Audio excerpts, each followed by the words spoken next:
Às 1 da manhã, acordei sem saber exatamente como tinha chegado à porta dos meus pais. Meu corpo doía, minha cabeça girava e, por algum motivo, eu sentia um mundo desabar sobre mim. Cada passo até a porta foi um esforço, cada respiração uma luta. Mas o desespero me impulsionava.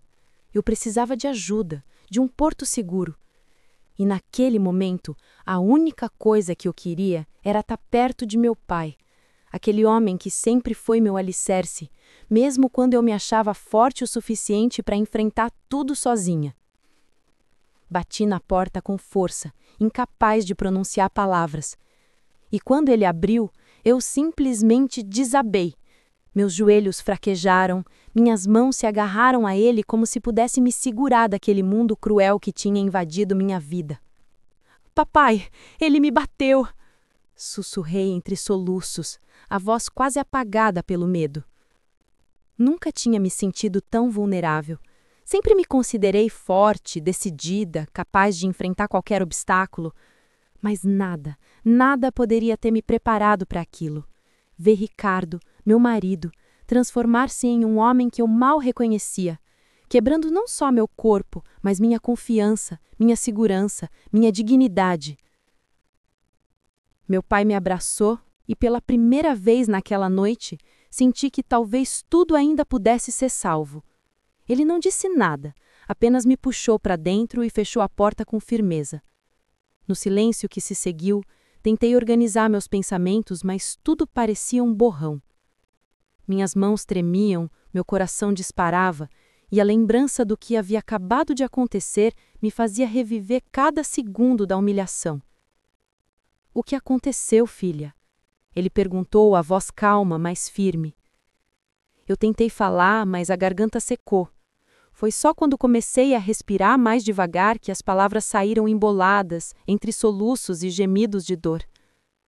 Ele estava com ela, Patrícia. Eu entrei e ele me bateu, na frente dela. E ela ria.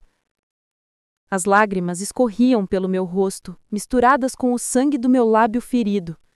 Senti um misto de vergonha e raiva, uma raiva que queimava dentro de mim e me fazia querer gritar até a garganta doer. Mas naquele instante, não havia nada a fazer além de confiar que meu pai tomaria alguma providência. Ele sempre foi justo, determinado, alguém que não se deixa abalar facilmente. Enquanto ele se vestia, preparando-se para agir, eu fiquei sentada no sofá observando cada gesto dele. A farda, o coldre, os botões alinhados, tudo parecia um ritual silencioso de proteção e controle. Eu nunca tinha visto meu pai assim, não apenas como meu pai, mas como um policial pronto para fazer justiça. Então meu pai ligou para alguém chamado Marcos, que percebi depois ser seu parceiro de longa data. A voz dele ao telefone era firme, segura, cheia de urgência. Pouco depois, Marcos chegou e, ao vê-lo, senti uma estranha mistura de alívio e esperança. Ele me olhou com compreensão, sem precisar de explicações, e aquilo me deu forças para continuar contando tudo. Minha narrativa saiu em fragmentos, cada pedaço doloroso, cada lembrança de traição e agressão. Nos últimos meses, Ricardo tinha mudado. Chegava tarde, inventava desculpas, escondia o celular. Tentei conversar, confrontá-lo, mas sempre negava, dizia que eu estava paranoica. Eu me perguntava se eu estava imaginando coisas até aquela noite. Decidi segui-lo depois do trabalho. Ele estava no apartamento que compramos juntos há 2 anos. O carro na garagem parecia normal, mas ao abrir a porta, o choque.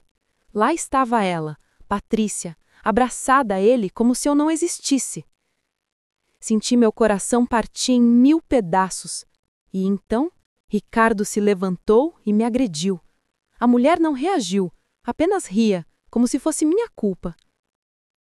Enquanto contava tudo isso, meu pai e Marcos planejavam.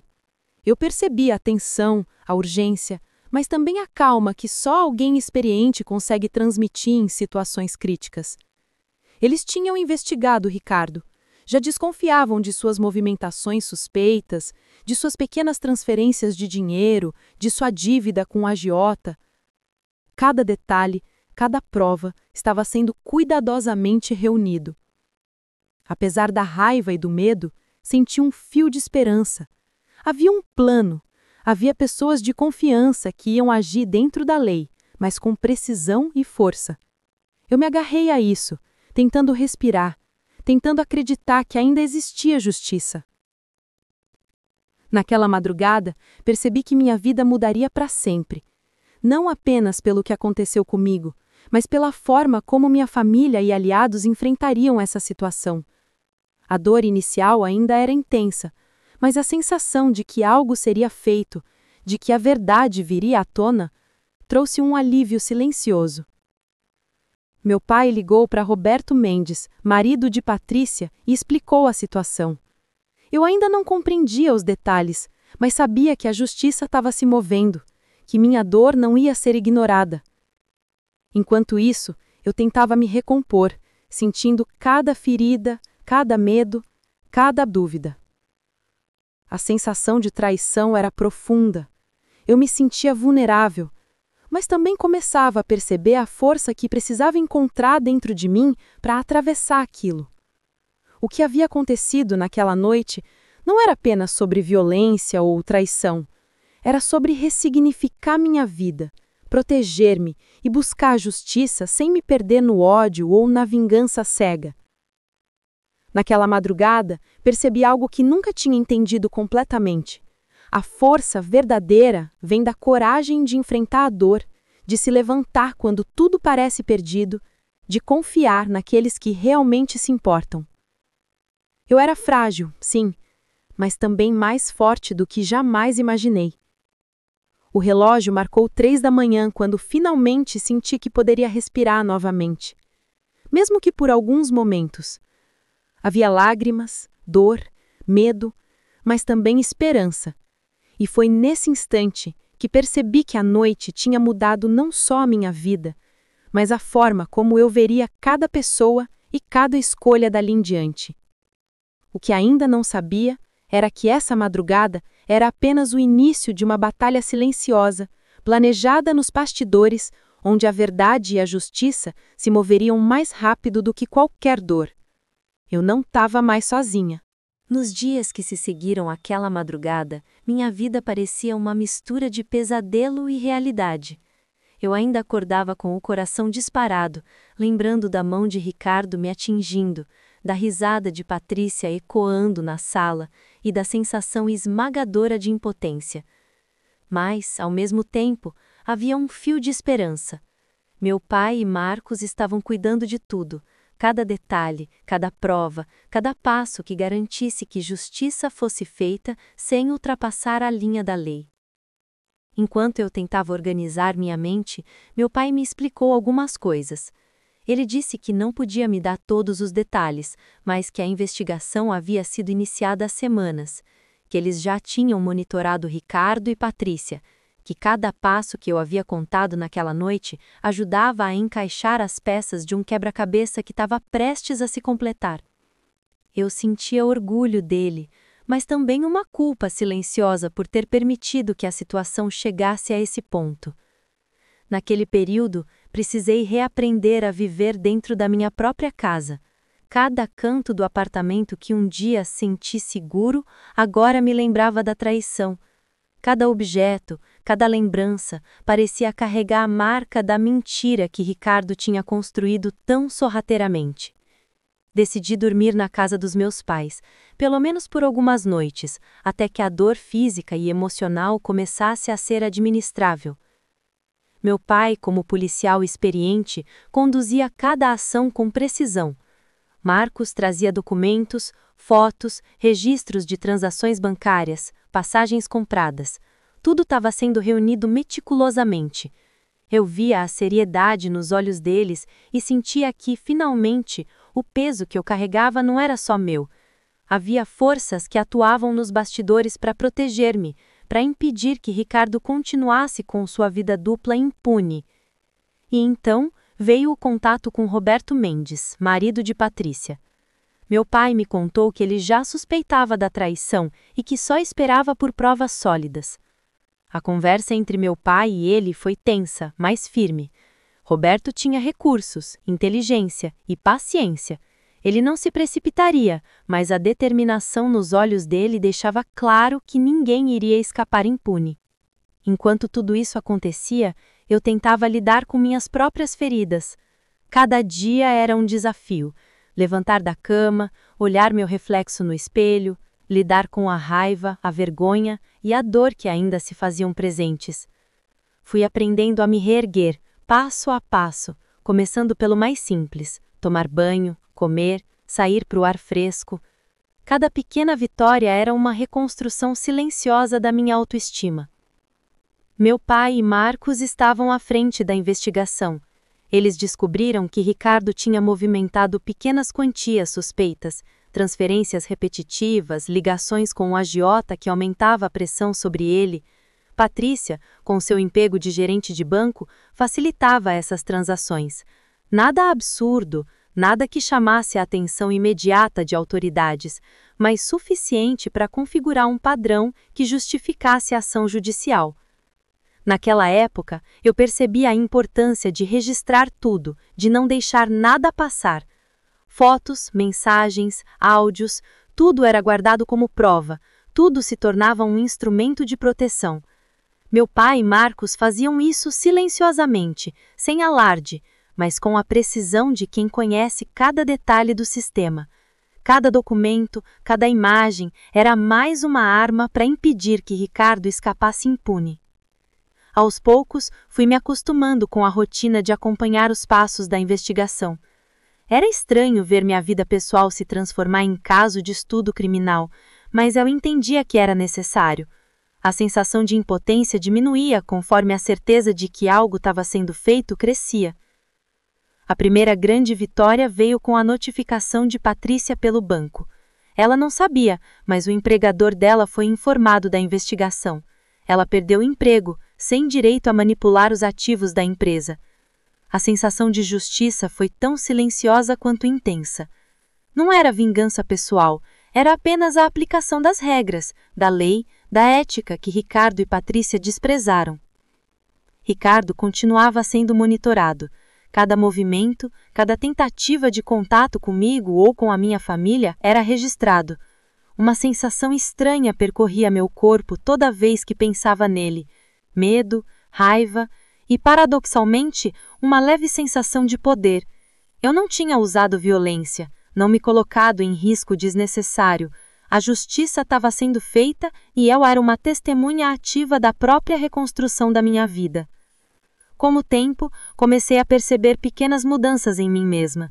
Aprendi a confiar novamente, a olhar nos olhos das pessoas sem medo, a me sentir segura dentro do meu corpo. E cada vez que meu pai aparecia com novos documentos, novas evidências, eu sentia que estava mais próxima de me libertar completamente do trauma. Roberto Mendes também teve seu papel crucial. Ele agiu com inteligência, separando bens, preparando o divórcio, garantindo que Patrícia não pudesse prejudicar minha vida de forma legal ou financeira. A sensação de segurança que ele proporcionava era nova para mim. Um alívio silencioso que me permitia respirar sem tensão constante. Então, chegou o dia em que Ricardo foi finalmente preso. Eu estava lá, na porta, acompanhando à distância quando policiais executaram o mandado. A sensação foi estranha, alívio misturado com incredulidade. Ele não podia mais me tocar, me ameaçar ou tentar escapar. A justiça finalmente tinha chegado. E assim, naquele período, fui reconstruindo minha vida, aos poucos. O apartamento que antes trazia lembranças dolorosas, agora se tornou um espaço meu, limpo de lembranças negativas. O que havia sido dele, de Ricardo, agora era parte de um passado que eu estava determinada a deixar para trás. Mas não era apenas reconstrução física ou material. Era emocional. Cada dia, cada pequena vitória, uma noite de sono tranquila, uma conversa leve com minha mãe, o cheiro de pão fresco no café da manhã, era uma reconstrução da minha própria identidade. Eu estava aprendendo a ser Marina novamente, e não apenas a vítima de Ricardo. O que aconteceu naquela fase foi mais do que um processo legal ou uma investigação policial. Foi o início de uma transformação profunda, de resiliência, coragem e força. Eu sentia que, apesar da dor, estava aprendendo a me reerguer, a transformar trauma em aprendizado, humilhação em força, medo em determinação. Marcos e meu pai continuavam sendo peças silenciosas e essenciais nessa reconstrução. Eu os observava, aprendendo com a paciência, disciplina e estratégia. Cada passo deles, cada movimento calculado era uma lição de como lidar com injustiça sem se perder emocionalmente. E foi nesse processo silencioso, mas intenso, que percebi algo fundamental. A vida não termina na violência ou na traição, mas na força que encontramos para seguir em frente, de cabeça erguida. Depois da prisão de Ricardo, percebi que a sensação de alívio que sentia não era apenas pela justiça ter sido feita, era também pela possibilidade de recomeçar. Pela primeira vez em meses, consegui sentir que minha vida poderia voltar a ser minha, que não precisava mais viver sob o peso da dor, do medo ou da humilhação. Nos primeiros dias após sua detenção, passei muito tempo refletindo sobre tudo o que havia acontecido. Revivi mentalmente cada momento, os sinais que ignorei, as pequenas mentiras que ele contou, o dia em que entrei no apartamento e vi Patrícia abraçada a ele. A raiva ainda existia, mas comecei a sentir algo mais profundo, clareza. Entendi que a força que sentia dentro de mim não vinha de vingança, mas da capacidade de me proteger, de me reconstruir, de tomar controle da minha própria vida. A primeira mudança concreta foi o apartamento. Antes, cada cômodo carregava memórias dolorosas, cada objeto parecia um lembrete do que eu havia perdido. Com a separação legalizada e a garantia de que todos os bens estavam devidamente protegidos, comecei a reorganizar o espaço. Pinturas novas, móveis rearranjados, cores claras e acolhedoras. Cada escolha era uma afirmação silenciosa. Aquele espaço era meu, e ninguém mais teria poder sobre ele. Meu pai continuava sendo meu pilar. Não apenas porque era meu pai, mas porque sua presença, silenciosa e firme, me lembrava de que havia pessoas no mundo que agiam com ética, coragem e amor genuíno. Marcos e César, o delegado, também permaneciam como aliados, garantindo que qualquer tentativa de Ricardo ou Patrícia de interferir em minha vida fosse rapidamente neutralizada. Enquanto tudo isso acontecia, recebi uma proposta inesperada de Roberto Mendes. Ele queria investir em um projeto meu, uma confeitaria que eu sempre sonhei em abrir, mas que nunca tive recursos para concretizar. Hesitei no começo, não por falta de vontade, mas por medo de depender de alguém novamente. Mas ele foi firme. Investimento formal, contrato, tudo dentro da lei. Aceitei e foi um passo decisivo. Não apenas financeiramente, mas emocionalmente. Eu estava assumindo minha própria vida, não apenas sobrevivendo, mas construindo algo novo e meu. Escolhi o nome da confeitaria com cuidado. Recomeço. Cada detalhe, cada cor, cada aroma dentro do espaço seria um lembrete de que eu tinha chance de renascer. O processo de abertura do negócio foi intenso. Contratei uma pequena equipe, reformei o espaço, testei receitas, criei identidade visual, planejando cada detalhe com carinho. Cada pão assado, cada bolo entregue, cada café servido era uma vitória silenciosa sobre o passado, uma afirmação de que eu podia transformar dor em algo positivo. Enquanto a confeitaria ganhava forma, também trabalhei em reconstruir minha confiança emocional. Comecei a me abrir novamente para amigos, familiares e pessoas próximas. Aprendi a identificar relacionamentos saudáveis, a estabelecer limites claros e a priorizar meu próprio bem-estar. Ricardo e Patrícia se tornaram figuras do passado.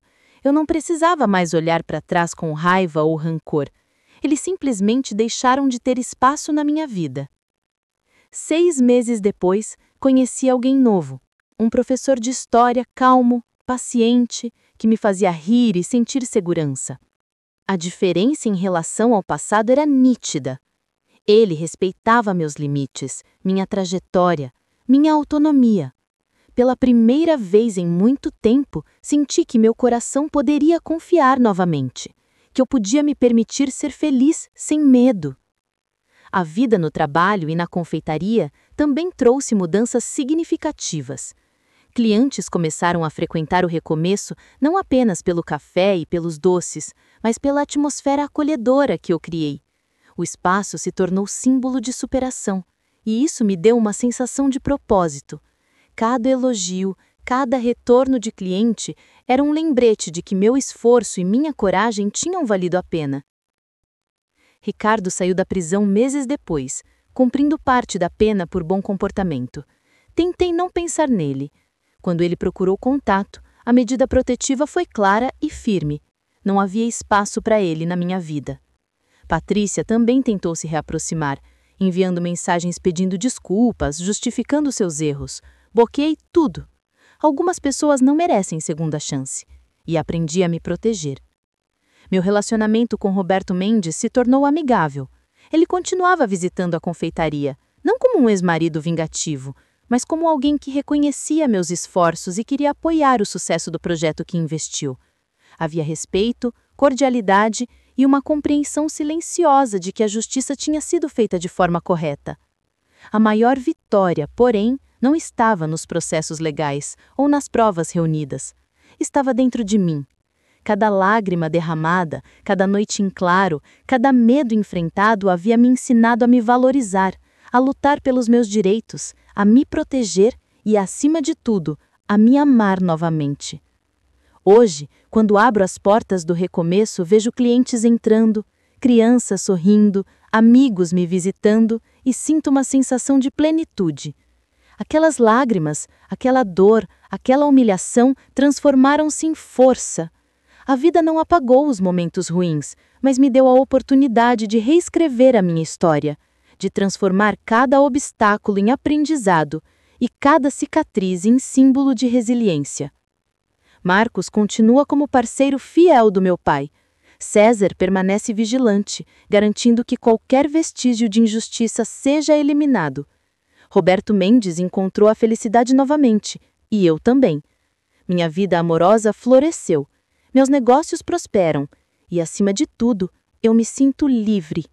Livre da dor, da humilhação e da dependência de quem me feriu. Aprendi que a melhor vingança não é a violência ou o rancor, mas a reconstrução da própria vida. Ver-me feliz, realizada, saudável e em paz é a forma mais poderosa de justiça. Não precisei usar meus próprios recursos ilegais. Não precisei me vingar pessoalmente. A lei, aliada à inteligência, planejamento e apoio das pessoas certas, garantiu que o mal não prevalecesse. Cada manhã no Recomeço, ao abrir as portas, lembro da Marina que chorava na porta dos pais naquela madrugada. Ela ainda existe dentro de mim, mas agora com força, coragem e determinação.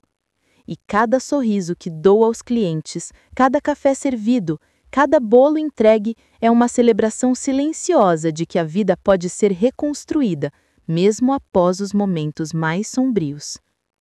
Hoje, posso dizer com orgulho que sobrevivi, me reergui e recomecei.